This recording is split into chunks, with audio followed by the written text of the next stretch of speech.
ยากบ่เวลาแต่งงานฮีดร้ายบ่ ฮีดร้ายไม่ห่างเนาะ ครับผู้สาวนี่สบาย แล้วก็ได้กินงัวอีกถ้าผู้สาวนี่เอาแบกก็ได้ ได้ ไม่ห่างบ่ได้ เอาแบบบ่ได้บ่แม่ห่างนี่ บ่ได้ อันนี้ก็ คือเฮ็ดชนอกนี่เอาผัวเอาเมียคือกันเนาะแบบเจ้าสาวเนี่ยเขาขี่รถจักรไปส่งเนาะแม่นบ่น้องบ่น้องอยากถามว่าคันน้องเอาผัวมื้อหน้านี่น้องสิไปอยู่นำผัวบ่หรือว่าให้ผัวมาอยู่นำ สิไปอยู่น้ำพัว สิไป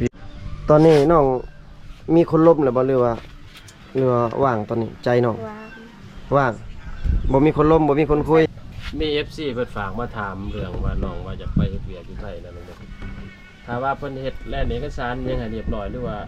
ให้บัตรอีสังไห้นี่น้องอยากไปบ่ ออกไปยังล่ะ น้องอยากไปเดี๋ยวนี้น้องก็อยากไปแต่แบบ พ่อแม่บ่ให้ไป แม่น้องบ่สบาย บ่สบาย จำตัว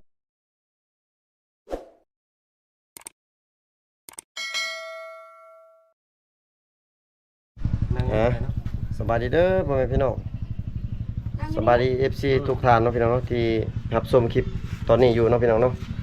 มื้อนี้บ่าวประไทยเดินทางมาหาน้องสาวหมึกพี่น้องเอ้ยกับทีมงานบ่าวแทนมาแล้วก็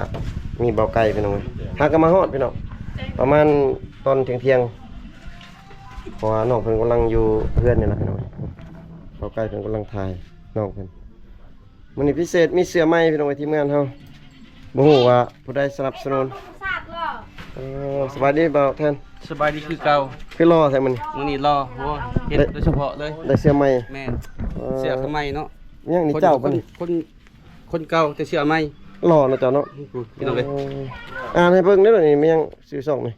ซ่องเบาเพิ่นมาพาเลาะพี่น้อง บ่าวแทนมาพาเลาะ เพราะว่าอยู่ในทีมงานเดียวกันแหละทั้งเบาไทยและเบาไก่ เบิ่งดูปิดมาเบิ่งทางหลังหั่น ทางล่าง ลูกออกบ่ได้ อันนี้แม่น YouTube เพิ่นพี่น้องเอ้ยบ่าวแทนมาพาเลาะแล้วก็เพจเนาะแทนมา ผู้ว่าการเป็นสกุลนี่ วิไลน้องพี่น้องเป็นเฟซเพิ่นเนาะหนุ่มลาวสาวชนบทมีเป็นเฟซพี่น้องเอ้ยแล้วก็มีเบอร์โทรติดต่อ เอาล่ะ รอขึ้นนะเจ้าเนาะ รอลงรอขึ้น รอขึ้นนั่นแหละสิรอลง สมุดนู้น โดยทีมงาน ของบ่าวเทนมาเพิ่น สนับสนุนกันเองพี่น้องเอ้ย อักษรเพิ่นยังบ่ได้ผ่านหยังเนาะพี่น้องเอ้ยแต่ว่าเพิ่น ฝากติดตามไว้เนาะ อักเฮ็ดไว้ก่อน ใจมักพี่น้องเอ้ย ลุยไป จะได้กระฝากติดตามส่องเพิ่นแน่พี่น้องเอ้ยโอ้น้องเพิ่นกำลังนั่งถ่ายอยู่ ตุ๊กใหม่เพิ่น สีลายตามฐาน เสาพี่น้องคักอันนี้ แจ้งบ่ สบายดีน้อง คนงามได้ก็งาม เอ้าคอน้องเป็นยังน้อง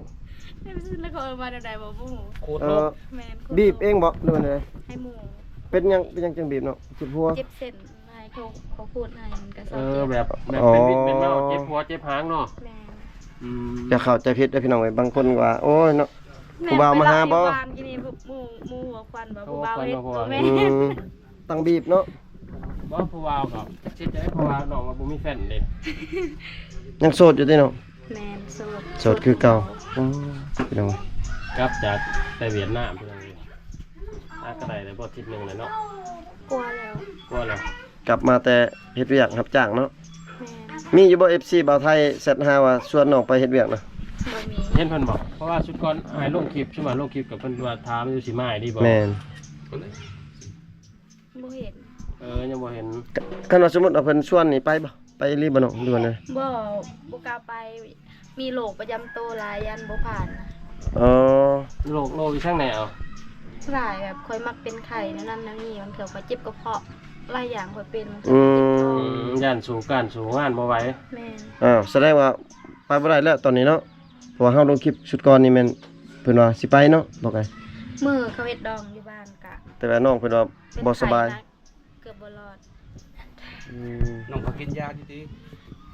กิน ๆเออ บ่ได้ไปไสบ่มื้อนี้นะอยู่หัวอยู่สวน แม่น อยู่เฮือนบ่ได้ออกหัวออกสวน แม่น เออ เอาแล้วว่าจะสังเวียงงานนะ ยังดำหน้า โอ้ดำหน้าเลยเนาะโอ้น้องจ้างนะบ่ดำหน้า ยังบ่แล้ว ยังบ่ทันดำ อืม อ่ะตกกะบ่ แม่น กะบ่ทำยาวได้ซ้ำได้แต่กะน่ะ ลงไปหักกระปุก ตากระป๋อง โอ้เดี๋ยวเขาก็ออกใหม่ ได้ เนาะ ว่าได้ซ้ำคืบซ้ำว่าแล้ว บ่หอด อืม หักกระหวานตอนเสาร์ฝนตก2-3 โอ้ คือเห็นน้องเอาลงเฟซเหมือนว่าน้องอยากไปเฮ็ดเวียกบ่ดูเวียกดิซั่น แม่นอยากไปแต่เขาบ่ให้ไปแบบคอยมักเป็นไข่พ่อแม่บ่ให้ไป พ่อแม่ห่วง ผมไม่เป็นห่วงเนาะ เป็นห่วง ไป เป็นห่ ก็ วง บ่ได้เฮ็ดเวียกคือตอนนั้นคอยหวานคอยนอนคันคอยนอนผู้เดียวแล้วคอยตายมื้อนั้นแต่คอยนอนนำนาสา เป็น ว ยังไงเลย แบบคอยเป็นไข่คอยเจ็บกระเพาะ อ๋อ มัน อื เป็นแห้ง ม คันแบบเป็ดไข่เป็นน้ำนี่ชื่อว่าไปเฮ็ดเวียกบ่ได้บัดแต่งงานเอาผัวได้ซั่นนั่นแหละสิไปอยู่น้ำผัวนำหยังไดซะน้องมึง จำเป็นแล้วเฮาได้ผัวแล้วแบบนั้นมันก็จำเป็น มันก็เศร้าก็มีเนาะ แม่ มีครัวดูแลเนาะ หลายคนเด้ที่ว่าเห็นแบบเขาเจ้าเป็นไข่เป็นไอ้แบบว่าได้ผัวแล้วผู้ที่เศร้าเลย แม่บ่แม่นใครบ่แม่นบ่สบายจะได้ผัวบ่น้อง สั่งยากินไงมันก็ดีไว้เนาะไอ้บ้า สงสัยอยู่คนนี้ น้องก็คิดอยู่ติจะได้ผัว คิดแต่บ่มีไผเอา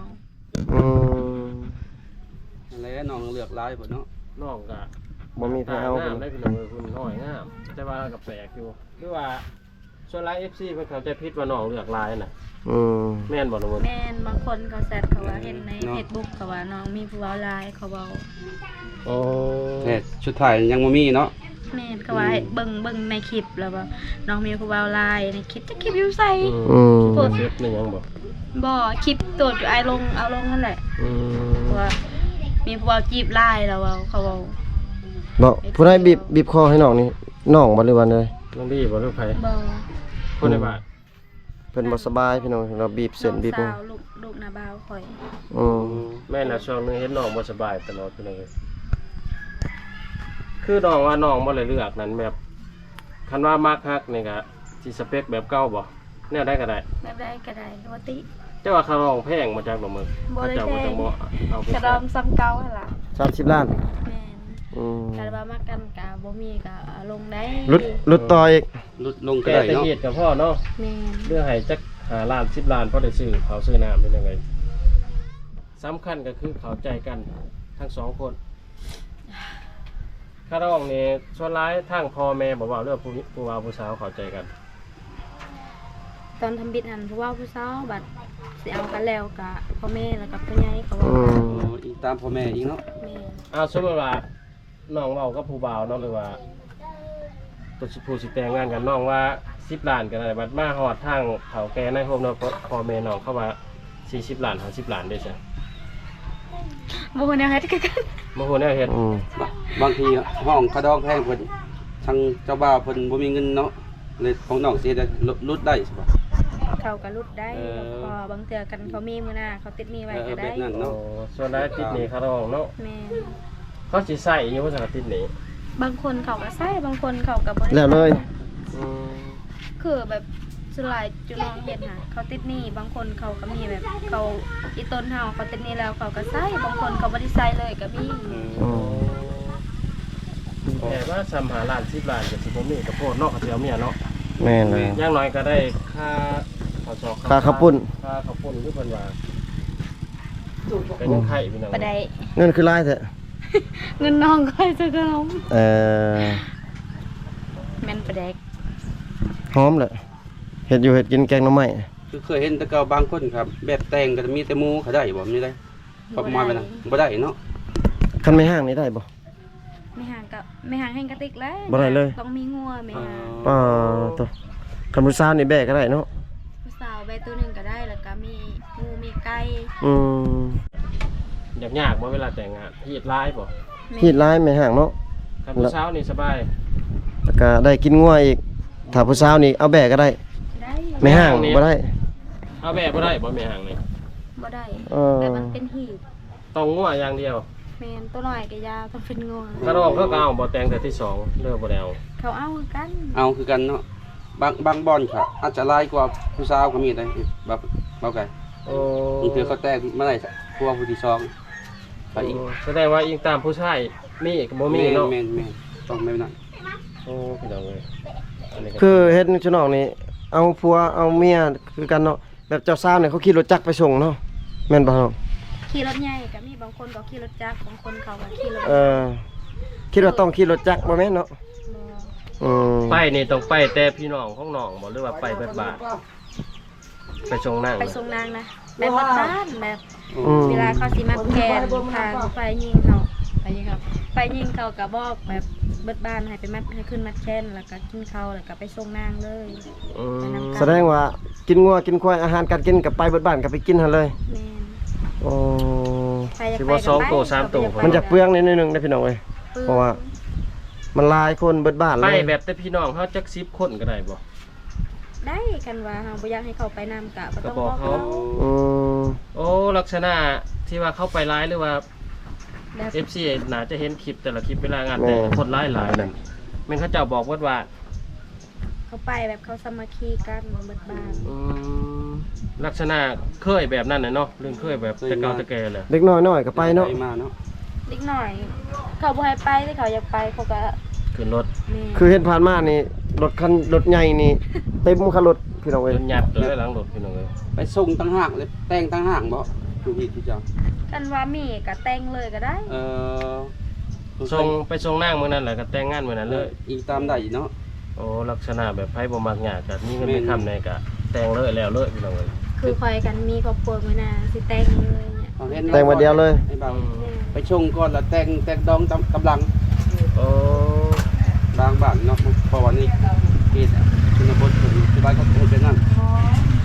มันเปลืองกว่าแบบ นี่ ต้องซ้ำเถื่อคุณจังเลยกันว่าเฮ็ดดองเลยแล้วก็ แม่นเฮ็ดเธอเดียวเนาะ ทีเดียวเลยก็คล้ายเปลืองเทื่อเดียว แม่น เฮ็ดไผร้ายหรือว่าก็ต้องได้แต่งร้ายเฮ็ดร้ายเนาะ แม่ บ่น้องอยากถามว่าคันน้องเอาผัวมื้อหน้านี่น้องสิไปอยู่นํผัวบ่หรือว่าให้ผัวมาอยู่นํ สิไปอยู่น้ำพัว สิไปอยู่นํผัว แม่น ส่วนว่าเฮือนน้อยๆก็ไปบ่ ไปอยู่เฮือนเฮามันก็บ่ยากแต่แบบเฮือนเฮาบ่มีดี อืม ยันพาลูกเขาลำบากแบบไปอยู่เฮือนผัวใครแบบไปอยู่เฮือนเขาแบบทางพี่น้องเขาบางเทื่อเขามีดินลายก็ยังใครอยู่เฮือนเฮาก็มีน้องชายเด้ อืม มันยาก พี่น้องเว้ย แม่น น้องมึกเพิ่นว่าถ้าสร้างครอบครัวเพิ่นว่าสิไปอยู่นำผัวพี่น้องเอ้ยค่าดองนี่ก็คือบ่แพงพี่น้อง30 ล้าน ๆ30ล้าน งัวตัวหนึงบ่ก็บ่ได้งัวเอาแบกก็ได้ม คือแม่นแท้บ่น้องมึกอ้ายได้ยินว่าลักษณะคือน้องแต่งงานแล้วผู้สาวในชนบทแต่งงานนี่ถ้าว่าไปเฮือนผัวแล้วทุกข์ก็เฮือนตัวเองนะครับเจ้าปบมาบ่ กับบางเฮือนคือกัน บางเฮือนบางคนคือกัน อิงตามกันเนาะ กันว่าอยู่เฮือนผัวทุกข์แบบผัวตีตลอดเขาก็ปุ๊บอยู่เฮือน อื ผัว มเพราะว่าอ้ายเห็นหลายคนเติบเลย กลับ เดี๋ยว มา เขาเจ้ากลับมาเฮือนหลังเก่าคือพอไปเฮือนผัวน่ะทุกข์ยากเวียกง่าย บางคนกับบ้านใกล้ก็จะย่างมาเนาะ บางคนเขาแบบผัวดีเมียบ่อยากอยู่นำก็เขาไป ๆโอ้ บางคนก็ผัวบ่ดีบางเทื่อก็ทุกข์ยากเขาก็ ปุ๊บ ผัว ปะ ก็ พ บ่ บ อยากอยู่ ปะ นำ เนาะ แต่กับบางคนบ่แม่นว่าหลายคน แม่น ผู้ชายก็คือกันผู้หญิงก็คือกันบางคน อยู่บ้านน้องนี่ลายบ่มีห่างเนาะ บ่ได้หลาย2-3 คน เอ โอ้ อ แสดงว่า 2-3 ฮั ค ก น แพงกันเนาะจังบ้านอื่นนี่ส่วนหลายบ้านเป็น50 5คน10คนพุ่นเลย ลายมีห่าง ย้อนแบบนี้นะพี่น้องเพราะว่าแบบทุกข์ยากทุกเวียงทุกงานแน่ก็ทุกกายทุกใจแน่ มันเลยกบ พระ มา เจ้าก็เลยปบมาเฮือน ตอนนี้น้องมีคนล้มหรือบ่หรือว่า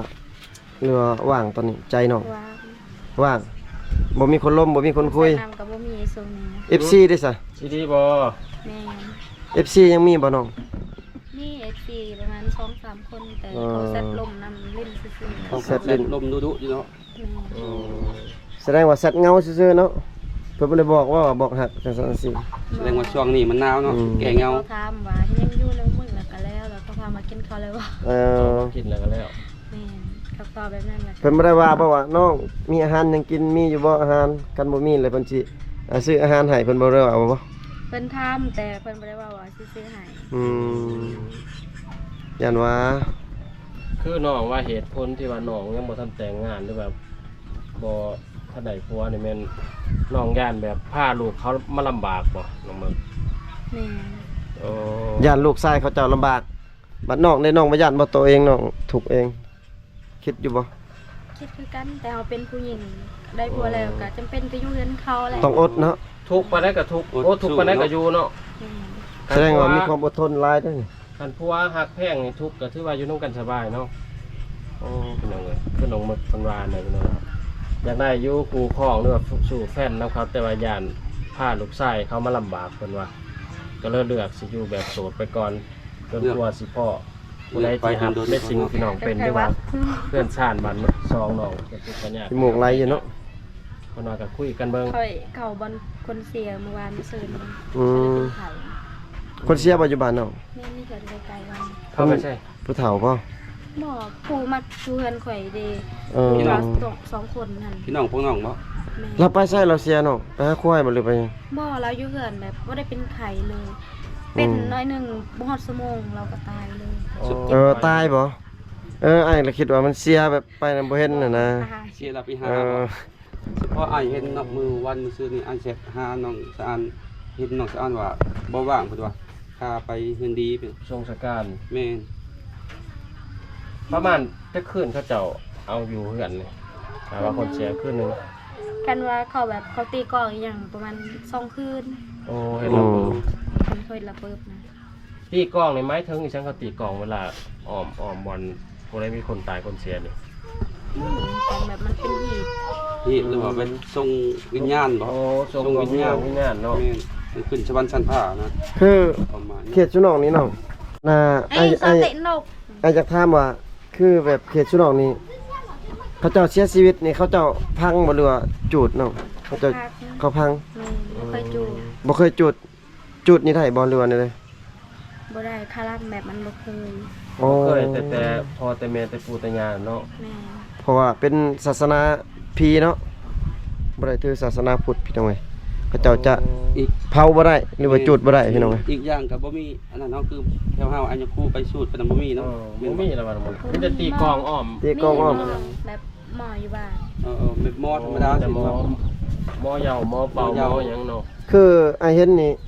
แบบเขตอยู่นอกมีบ้านหนึงไอเห็น2-3บ้านนี่แหละไอเห็นแบบว่าเขาเจ้าเสียนี่เขาตีกลองแบบเต้นไปนำพอดไปนำมีบ่ มีอยู่บ้านนอกแบบนั่งแหละเขาเฮ็ด อ๋อม่วนเนาะแบบพวกนี้ม่วนกินเหล้า แล้วก็เขาเจ้าเอาผู้สาวมาอันบ่ แม่น มารับแขก อ๋อ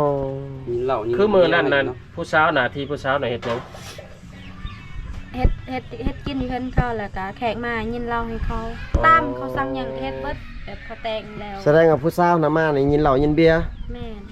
แล้วก็ มา เบิ่ง รับแขก เบิ่งแขกอยากเขาเบิ่งยามเขากินข้าวกินน้ำแล้วก็เบิ่งให้เขา อืม เจ้าของเฮือนบ่ได้เฮ็ดหยังมีแต่เฮา เออ เจ้าผู้สาวนี่เขาสั่งหยังก็เฮ็ด เพราะว่าไอเห็นบ้านหนึงไอเห็นแต่ไอเกิดมาไอเห็นเทื่อหนึงแหละเขาเปิดตู้ดังๆฟ้อนไปนำ ก็คือกันแหละ ระวงไปนำบ่ ลำวงพร้อมพี่น้องเอ้ย เนาะหีดแต่ละหีดมัน บ่ ต่าง ไกลเคยเห็นอยู่บ่ ยังบ่เคยเลยเคย อันนี้เคยเจอแล้วกับตา เขกลอง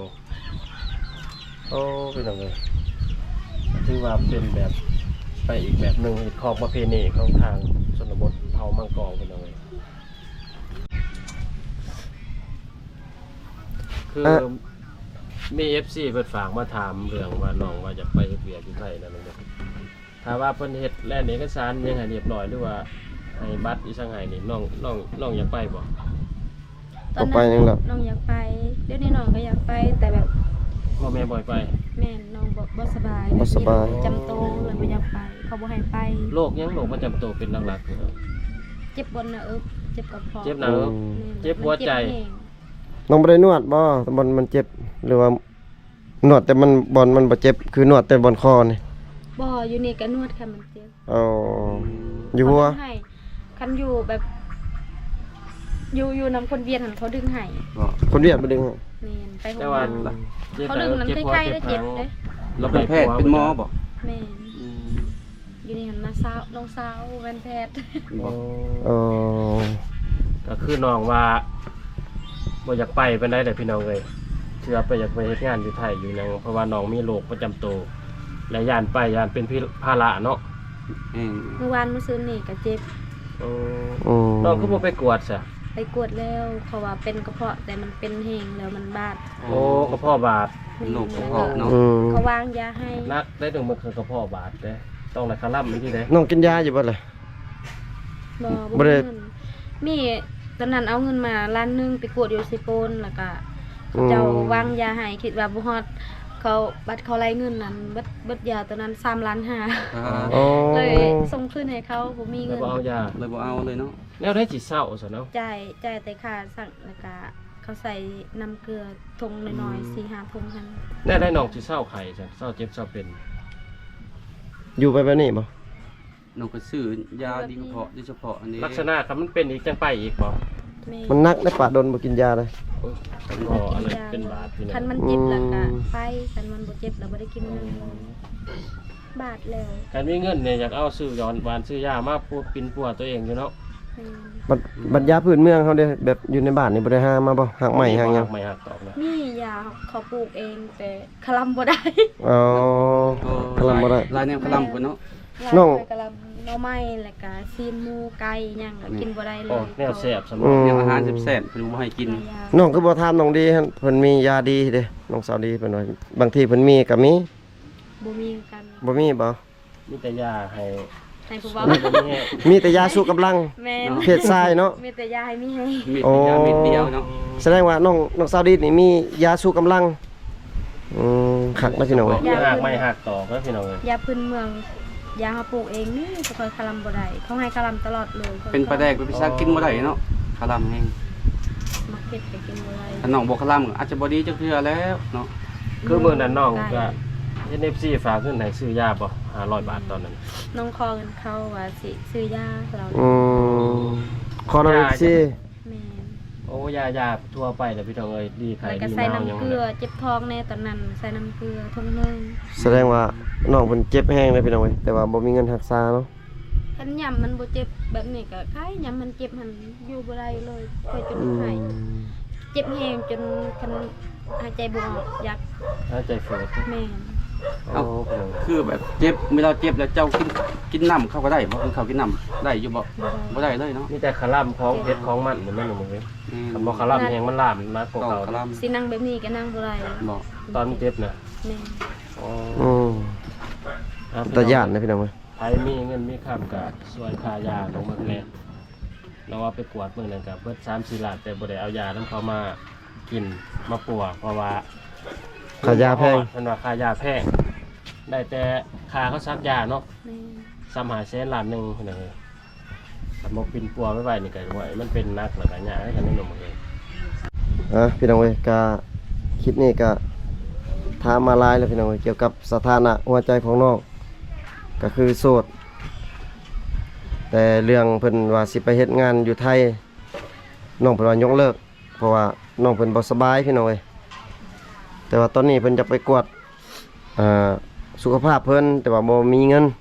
ที่ว่าจะไปกวดพี่น้องซื้อยาเนาะตามนั้นพี่น้องเอ้ยเนาะคลิปนี้บ่าวไทยก็สิได้ขออนุญาตอำลาพระจาก FC ไปก่อนพี่น้องเอ้ยอยู่ดีมีแฮงเบิดสุขสุขคนเฮงๆรวยๆบ๊ายบายนี่เนาะ